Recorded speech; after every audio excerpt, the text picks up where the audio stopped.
טוב, שלום לכם, אנחנו מכינים כאן קוסמת. הוא מאוד מאוד בריא לגוף, כן? אנחנו שטפנו אותו כאן, שמים אותו בצד בקערה. מבחינת הכמות תחליטו אתם רוצים כוס אחת, שתיים, תלוי בכמות האנשים שאוכלים. ואחרי זה אנחנו תיגענו בצל כאן, בצל, שום, גם באדומה וצהובה, ערבבנו את הכל ביחד. יש פה ריח נעים, חבל לכם על הזמן. נסגור אותו קצת עד שיתוגן כמו שצריך, ונחכה מעט ונערבב הכל מן הסתם ביחד, נכון? אוקיי, בסדר. בואו נראה רק, הוא רך בשטיפה. מתי אנחנו מכניסים אותו? שהגמבות יתרככו. אנחנו מחכים שהגמבות יתרככו, ורק לאחר מכן אנחנו נכניס אותם פנימה. בינתיים לערבב מדי פעם, כן, כדי גם לטגן אותם וגם להוציא את המיצים שנמצאים בתוך הגמבו ולרכך אותם כמה שאפשר. אני חושב שהגיע הזמן להכניס אותם, לא? כן. יאללה, ברגע שהגיע זמן האמת, אנחנו נשפוך פנימה את כל הקוסמת בצורה הזאת.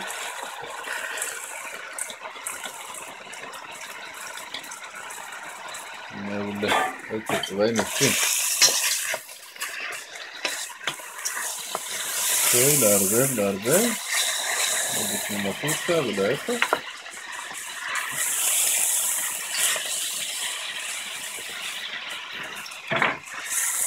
אם הייתה לי אפשרות להעביר לכם את הריחות אליכם, הייתי עושה.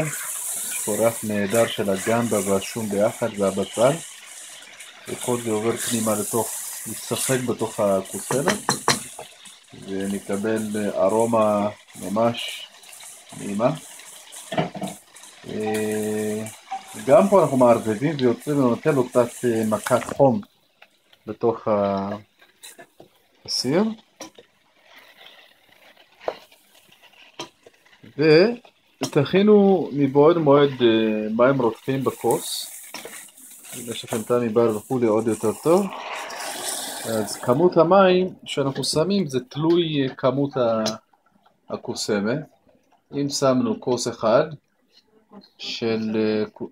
אם שמנו כוס אחד של קוסמת, אז שמים 2 כוסות של מים, וכן הלאה. אם שמנו 2, 4 כוסות מים, אבל שוב פעם אני חוזר שיהיה מים חמים, בסדר? כדי להתאים את הטמפרטורה בתוך הסיר. ולערבב,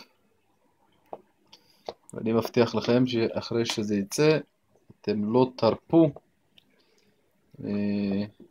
מהאכילה של הדבר הזה. Okay. אנחנו במקרה שלנו כאן בסיר יש לנו 2 כוסות קוסמת, ולכן ממשיכים להוסיף כ4 כוסות מים חמים. שמנו כבר 3 ועוד 1 בדרך. אתם רואים את הצבעים היפים האלה? גם אתם יכולים לקבל את זה בבית. עכשיו מבחינת גודל החיתוך של הגמבו, תחליטו אתם, אבל אני חושב שככל שחותכים אותם קטן יותר, גם מבחינת טקסטורה וגם מבחינת אכילה יותר טוב. כמובן לשים מלח לפי הטעם. אני חושב שלכמות כזו של 2 כוסות 2 כוסות של קוסמת מספיק כפית כף מלח. פלפל שחור,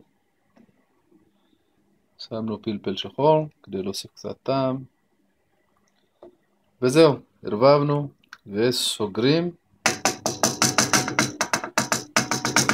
סוגרים אותו עד שיתבשל כמו שצריך, במשך 20 דקות בערך, ולאחר מכן כמובן מוצאים לצלחת ובתיאבון חברים.